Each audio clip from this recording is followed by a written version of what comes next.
He dressed like a clown to make children laugh. But behind the face paint was a man who tortured and murdered. He was John Wayne Gacy. When this whole thing is over, you might be witnessing one of the most horrible crimes, perhaps, in a century.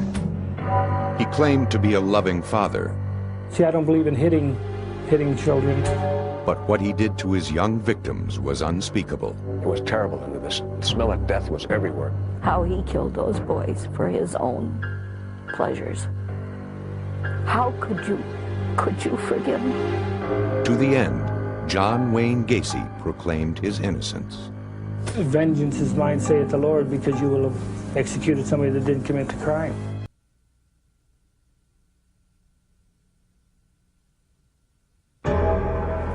Spring 1992.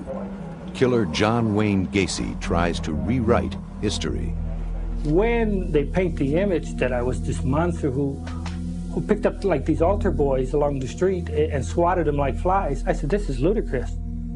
The prison interview came 13 years after Gacy had been convicted of murdering 33 young men and boys from 1972 until 1978. Whether it's Berkowitz, whether it's Bundy, whether it's Williams, Wayne Williams down in Atlanta, or any of the others, or Charlie Manson. See, I don't comment about other cases for the simple fact is that I wasn't there. Do you feel somewhat of a kinship with some of these people? God, I hate that when they put me in the same club with them. With his execution date just months away, Gacy, then 51, was seeking a new trial. If people don't want to know the truth and the honesty of it, if they want to be convinced or brainwashed into what they believe, then fine, then go ahead and kill me. But vengeance is mine, saith the Lord, because you will have executed somebody that didn't commit the crime.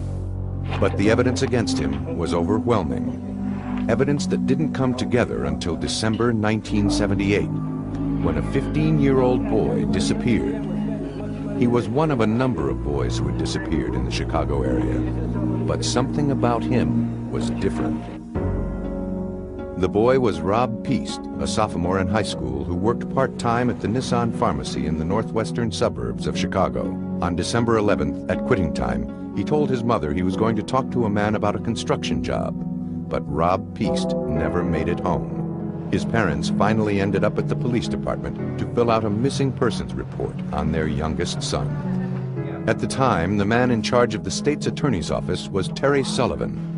One young police officer happened to come up the one morning, and he said, Terry, there's a couple that was here last night reporting their son missing, and I think there's something strange to it. I don't believe that he's a runaway.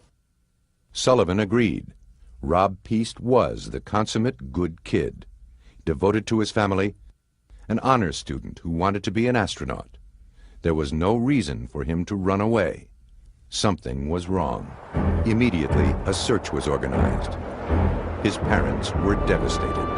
Well, I went to pick up Rob at the drugstore where he works at about 10 to 9.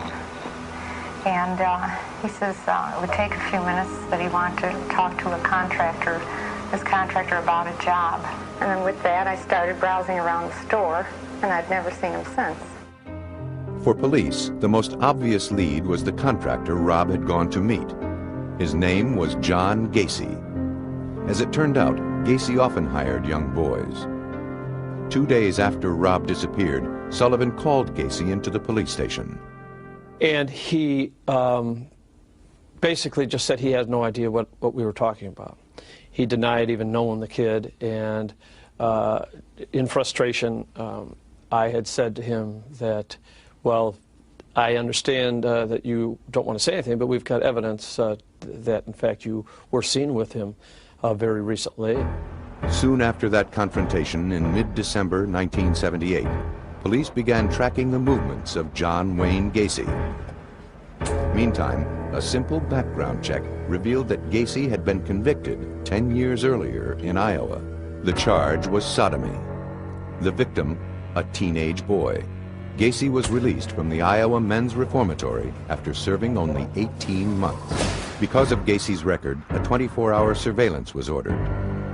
David Hackmeister, then a 6-year veteran of the department and a young father of 3, was assigned to the job.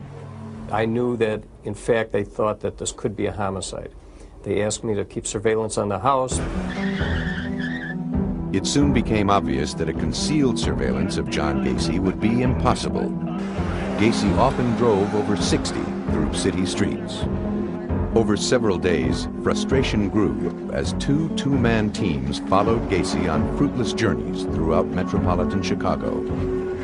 His personality could change in a split second.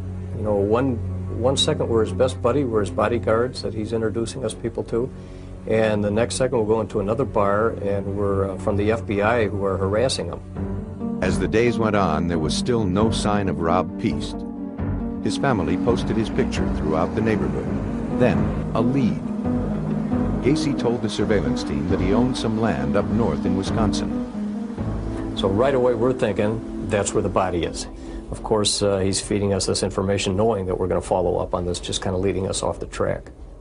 Work at the state's attorney's office was more productive.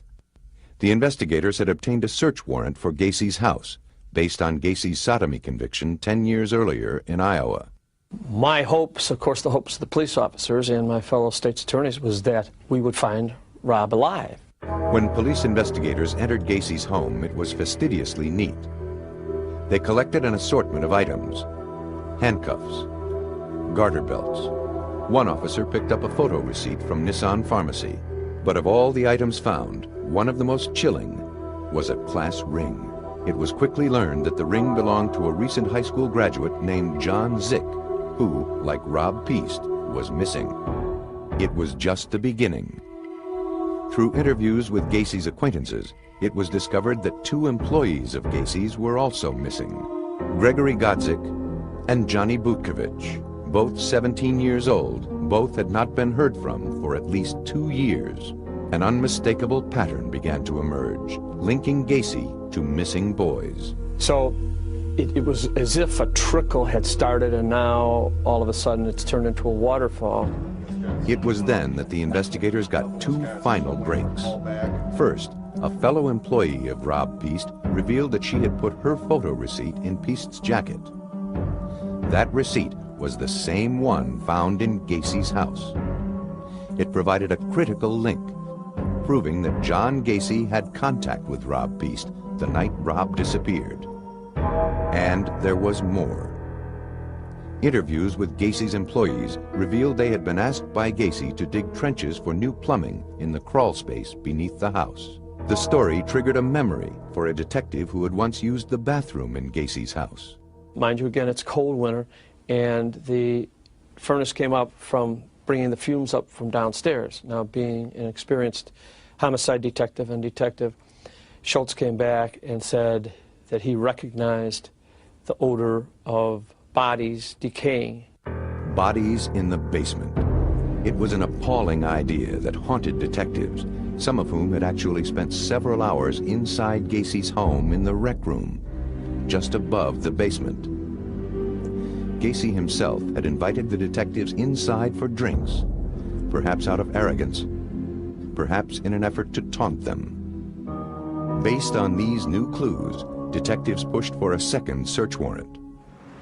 Then, late in the evening of December 20th, they followed Gacy to his attorney's office. We were absolutely certain that at this point there was a confession because the attorneys were very, very, very nervous. After spending the night on the couch at his attorney's office, Gacy was on the move. The exhausted detectives had followed him for 8 days.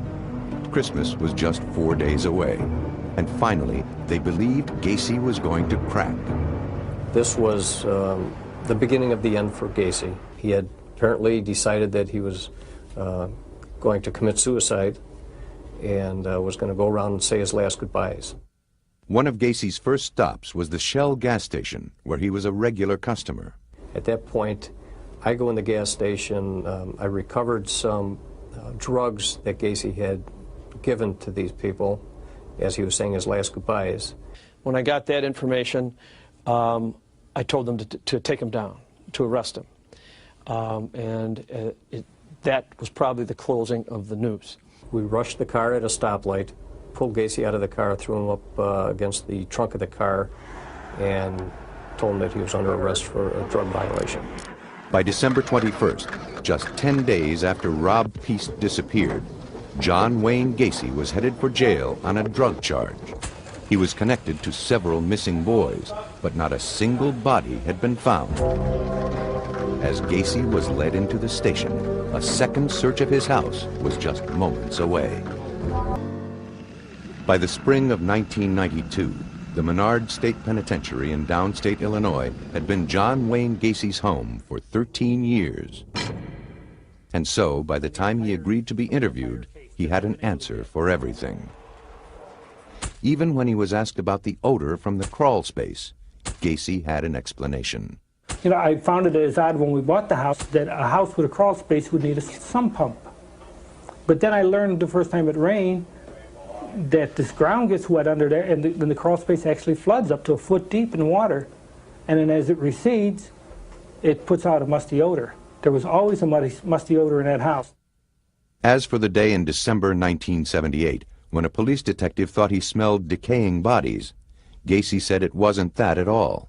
We had come into the house, and my little Lhasa Apso was in the house. And of course, he had been locked in the kitchen, you know, all day. Well, the little puppy, he piddles, see, and while he's piddling and while he is doing his business on the paper and that, you can imagine what it smells like if you go into a closed room and when the heat came on.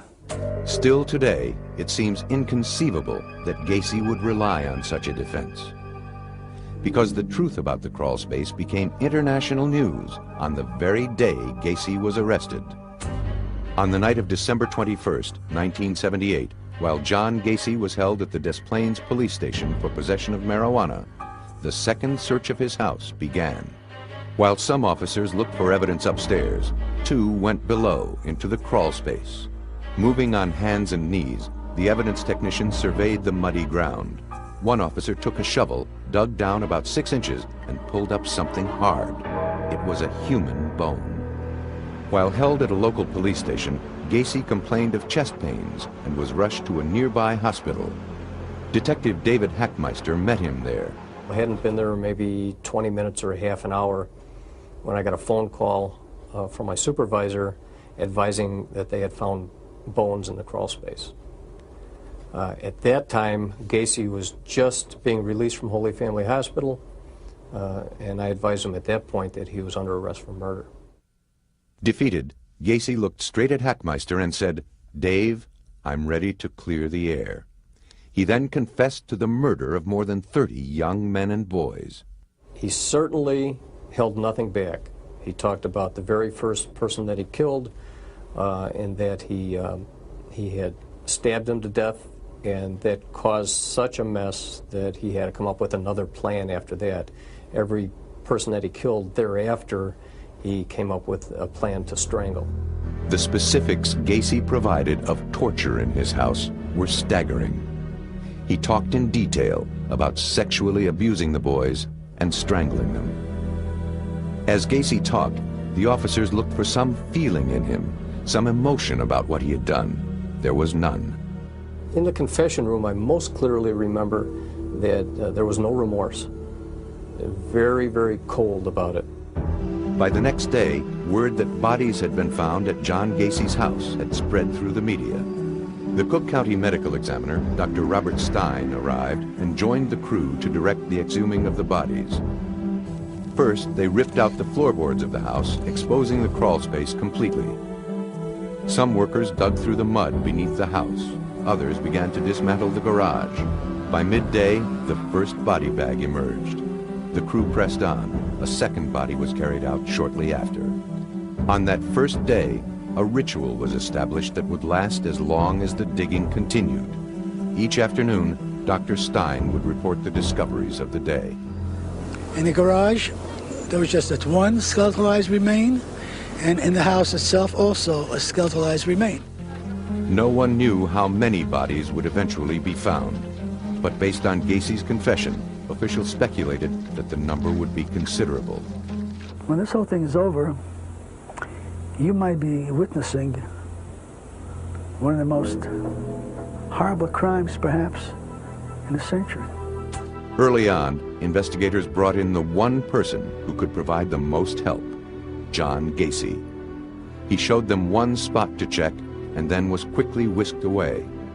Gacy's information about the graveyard beneath his house was remarkably precise. At one point, he even drew a sketch of the crawl space. To this day, it's a bone-chilling little handwritten sketch because this guy knew where almost every body was. He didn't remember the names of them, or he wouldn't tell us the names, but he knew where they were in the basement. All 6 bodies were essentially skeletalized. For those working in the crawl space, the job was horrendous. Each time they dug a hole, it would immediately fill with water.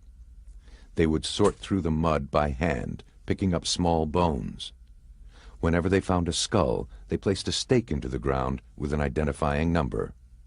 Outside in the freezing cold, among the spectators, was veteran crime reporter John Drummond. It attracted the curious, despite the cold weather. People would come out there to see the scene because what had this scene ever happened before? No.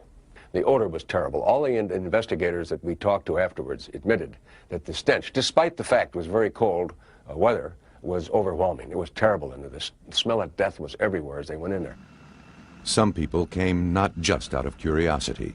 They were relatives of young men who were missing. I just have a grandson missing, and it's just a stab in the dark. The number of bodies found today are 6. Bringing the total to? 21. In the final stages of the search, the Gacy house was completely dismantled. 29 bodies had been unearthed. But nowhere had they found Rob Peast, the young boy whose disappearance had initiated the investigation of John Wayne Gacy. The search for him would continue.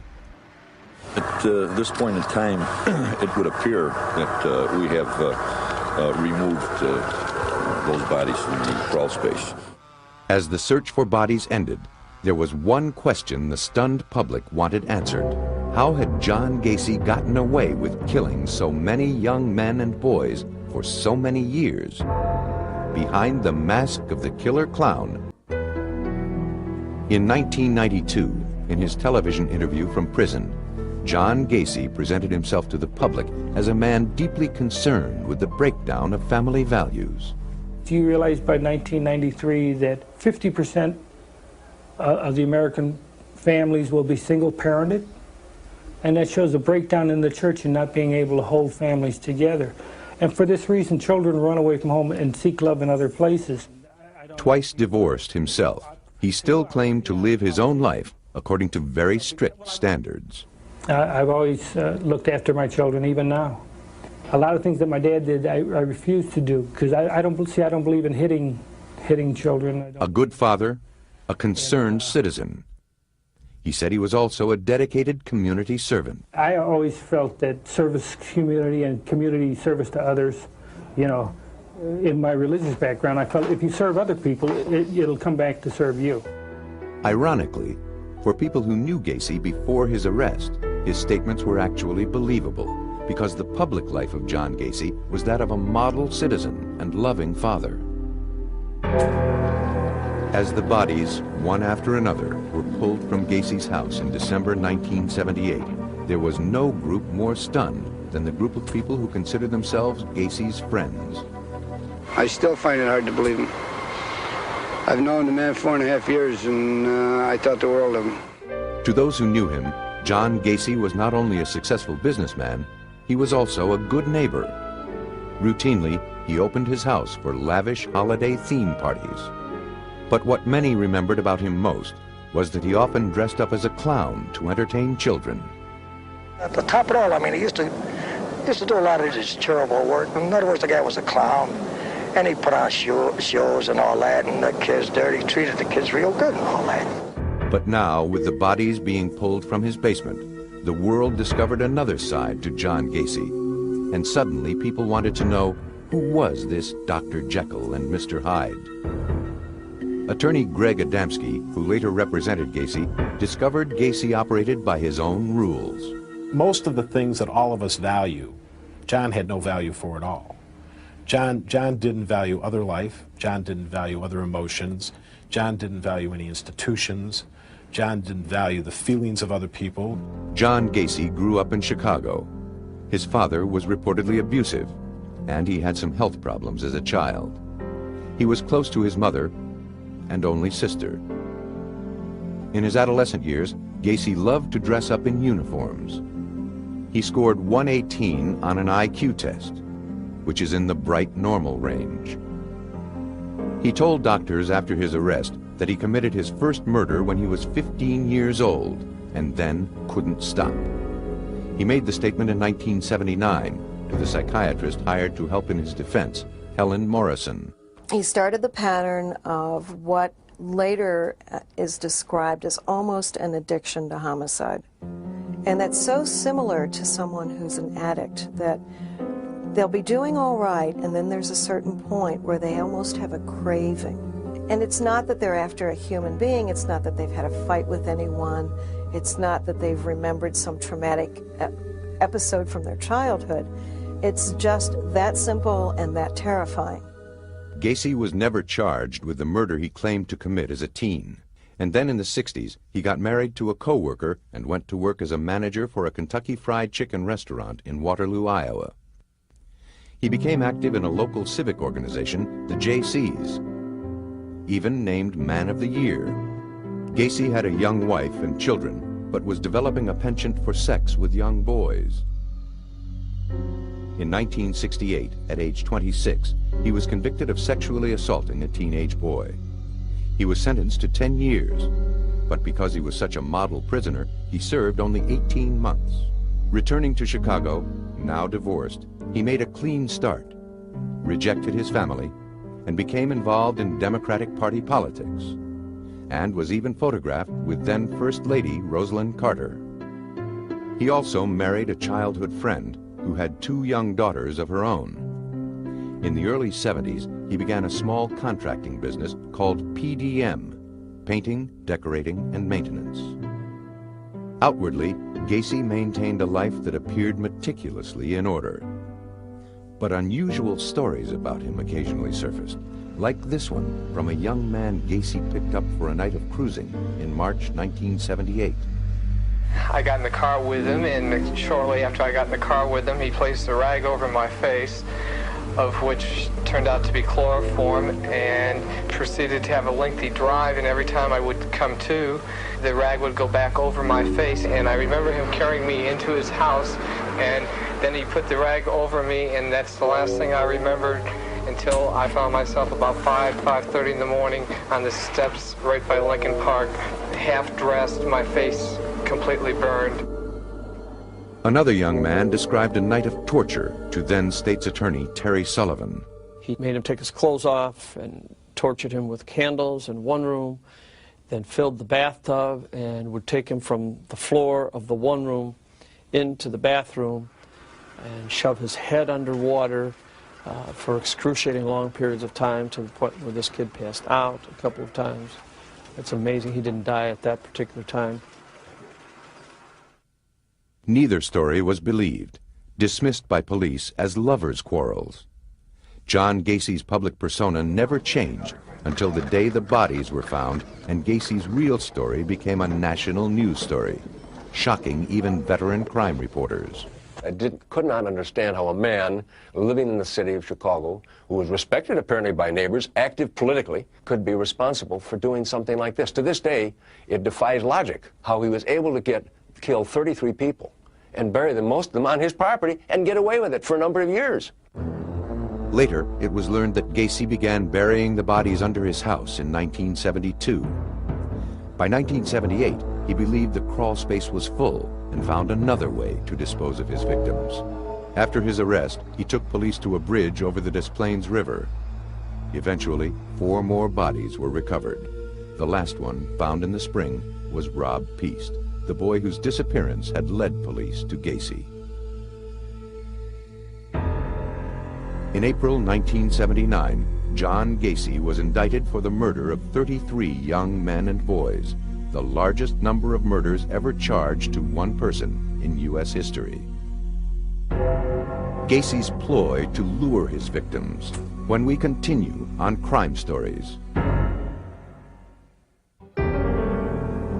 Of all the statements John Gacy made during his 1992 interview from prison, the most chilling were those he made about his victims and their families.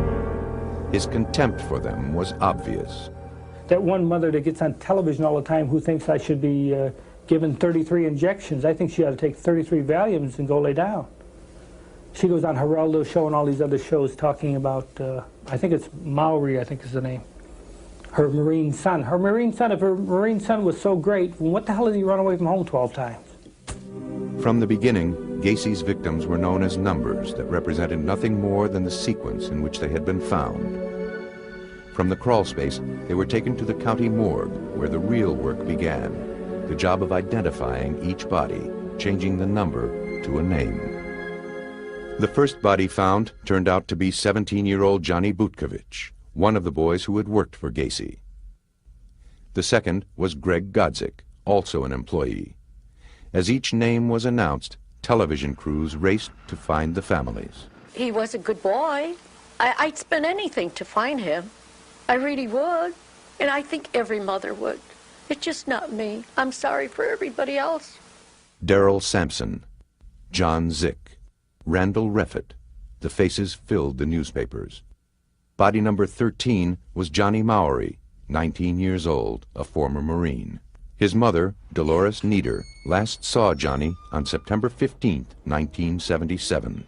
We would go out searching for him. We were playing detectives. We were searching for Johnny, looking for him. And already, Johnny was dead. Dolores Nieder went to the police and reported her son missing. They were not helpful. He said, no, he said, Johnny's a runaway. Oh, I was shocked when I heard that. I said, what has Johnny got to run away from? It was the same with all the others. Not a single parent was believed. And for years, some police officers unwittingly played right into Gacy's hands. And what he said to us, nothing wrong with Johnny, Johnny is not dead. What made He's you... missing. That's all what he say. He's run away. And I know right away it's not true. Because Johnny no got no reason to run away. If they listen to us, they save so many lives. While the police claimed they were runaways, Gacy said they were all homosexual predators. The biggest excuse that he came up with is that all of the victims made him do what he did. It was the victim's fault. If they hadn't pursued him, he wouldn't have had to do to them what he did.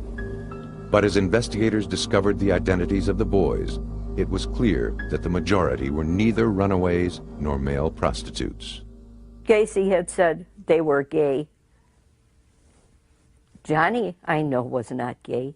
But even if he was, no one has a right to take anyone's lives. As more bodies were identified, the names kept coming. William Carroll, Robert Gilroy, Russell Nelson.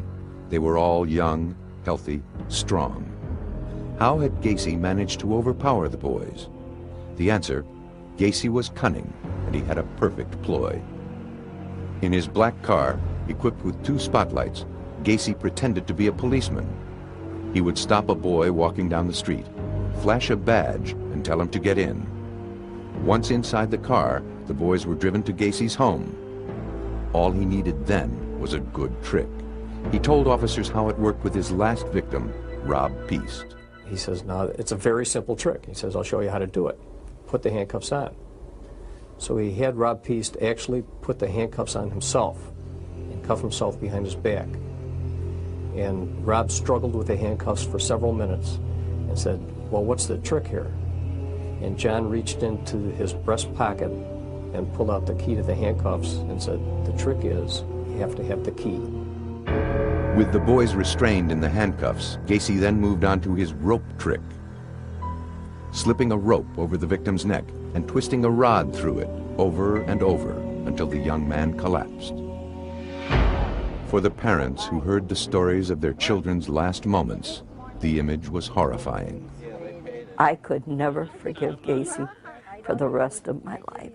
How on earth can you forgive someone who takes a loving child from you and who does it in such, a tragic way?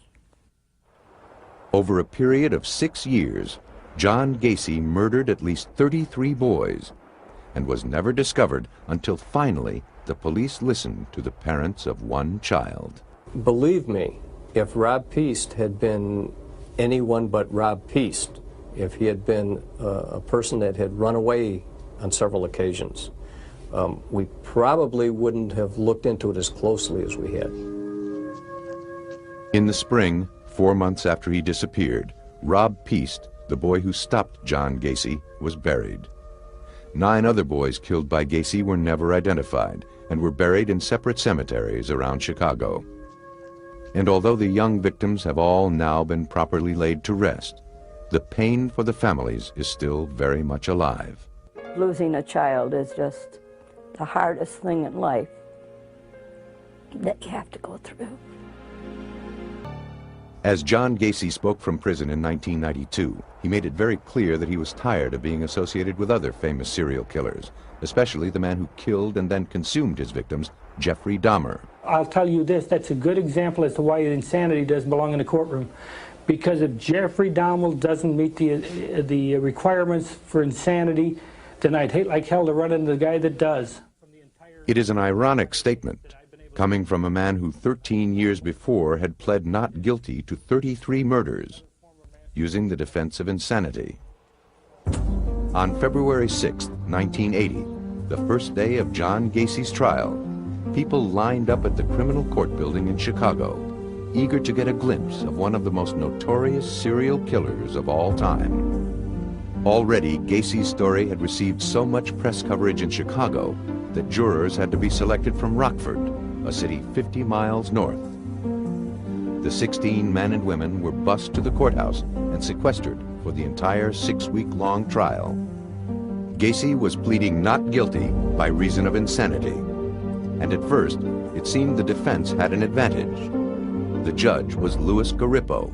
If you really think about it, if the defense is insanity, and you have someone who's killed 33 people, everyone say, hey, there must be something wrong with that person. And I believe that in most, more than half of the jurors that were selected felt that there was something mentally wrong with John Gacy. In their opening statements, attorneys for the prosecution argued that Gacy was evil. They displayed photographs of his victims on a board, nicknamed the Gallery of Grief. They promised to show that the murders of the young men were thoughtful, rational, and premeditated. The defense described Gacy as impulsive, deranged, a profoundly sick man who collected bodies like souvenirs. The question the jury had to decide, was Gacy crazy or evil? For the defense, a battery of experts testified that Gacy fit the standard of insanity. One was forensic psychiatrist Helen Morrison. He could commit an act, but it didn't mean that he sat and planned the act. It was almost as if he were an automaton doing this behavior, and once the behavior was done, he was finished. The psychiatric experts offered varying opinions of Gacy's mental illness: borderline personality, paranoid schizophrenia, amnesia. But the prosecution believed the facts of the case were more important than the psychiatric testimony. If the murders were not premeditated, they asked, why would Gacy have burial trenches dug in advance? Why did he keep handcuffs and a rope ready? If he didn't understand the criminality of his behavior, why would he deliberately choose victims who might not be missed? If he had amnesia, how could he draw a precise sketch locating each body? William Kunkel was the chief prosecutor.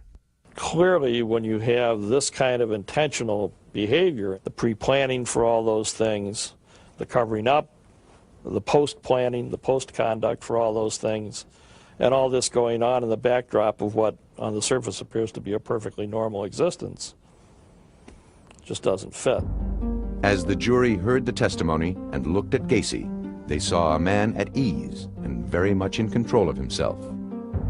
the theory or the thought or the fantasy about someone who's insane is that they're running down the street screaming, pulling their hair out without clothes on. And they could clearly see that he was not insane. I mean, he was sitting in the courtroom, he was participating, smiling, being considerate of where people were sitting. The jury also learned that Gacy ran a successful business, was involved in politics, and was active in his community. All rare accomplishments for someone truly mentally ill. A real medical model psychiatrist that really treats patients and understands mental illness will never believe that you can turn this kind of serious mental illness off like a faucet. Did he have personality disorders? Absolutely. Was he a sexual deviant? Of course, but psychotic, not even close. Throughout the trial, Gacy remained confident, certain that he would win the case. He had been in the back and he was reading the Chicago Sun-Times and some of the ads in there. And he had torn out a page and he had circled a party, a St. Patrick's Day party, that was to be coming up. And he had the bailiff give it to me on the table and he said, "I'll see you there." But then, toward the end of the trial, there was testimony that the defense believed was a final blow against Gacy. At that time, there was a psychiatrist who testified that if he was found insane, he would be put out on the street because he could not be hospitalized against his will. That, obviously, no one in their right mind believed that this man was sane, but no one was willing to take the chance that he would be out on the street. The last dramatic argument came from William Kunkel. I said to the jury, I said, well, if you want to show mercy, and then I just stopped in mid-sentence. I turned around and I walked over to the victim board, and real slow, I ripped each photo off the board with a loud snap. Take my time, about 2 minutes, to get all 22 off in my hand, and I walked back in front of the jury box right in their faces, and I said, look, if you want to show this man mercy, you show him the same mercy he showed when he took these 22 lives off the face of the earth and put them here. And I just threw them in the crawl space opening, walked away. I left a couple of minutes of pin drop silence in the courtroom, and that was a good point. The jury took only one vote and unanimously agreed to find John Gacy guilty of 33 counts of murder. The next day, they sentenced him to death. Throughout the many years he spent in prison, convicted serial killer John Gacy had little trouble keeping busy. He spent much of his time painting. This is Christ as I see him in my cell. And it's monolithic because Christ, to me, is monolithic. He's all things to all people. This here is the Hi-Ho series. This is called Hi-Ho Around the Campfire. Many who knew him there said Gacy actually enjoyed prison. He thrived on the regularity of life in an institution. Karen Conti was one of his appellate attorneys. His life outside of prison was just completely filled with anxiety for him. He had options. He could kill, he could not kill. There was this good and bad that was a constant dilemma in his life. When he was in prison, all of that was removed. He had his life set up in a very orderly fashion. If you want to know what my life is like, I log it every day. For the last 12 years, all you got to do is ask. I can tell you everything. I can tell you the first meal they served me here because I do it daily. What do you do all day? Every phone call, everything that I do, every time an officer's around me is logged. Every movement that I make is in the book here. Filling the pages of Gacy's log were hundreds of hours spent with attorneys who were representing him in the appellate courts. As ardent opponents of the death penalty, working together, they had taken on one of the most unpopular cases in the country. First of all, we got death threats. We had clients who quit us. We carried a baseball bat from the garage to the house after a while. We had bomb threats. Dozens of legal issues were raised on behalf of Gacy, while he maintained that he was not the one who killed the boys in his basement. At the time of my arrest, there was 4 other suspects, all employees of PDM contractors, all with keys to the house. To the end, Gacy denied his guilt. I wanted him to have this breakthrough. I wanted him to have this all of a sudden, all right, there's no more pretense, there are no more appeals. Now I can tell you I did it, and this is why I did it. I was waiting for it, but it just never came. It was like a book with no ending. As the years went by, each and every appeal was denied. At last, a final execution date was set. May 10th, 1994, 14 years after his conviction. There was nothing was going to delay the killing of John Gacy because the people were bound and determined that John Gacy was going to be killed. Throughout the years on death row, Gacy claimed that he was not worried. He had no reason to fear the day he would die. If you believe you've lived your life the right way, then you do not have nothing to fear, in my case. You're not worried about facing God? No. I'm fairly comfortable with him. I've been at the Catholic services, I'm the server for the priest for the last 10 years. I have no qualms about doing that. I've had confession, I have communion, and I am at peace with myself.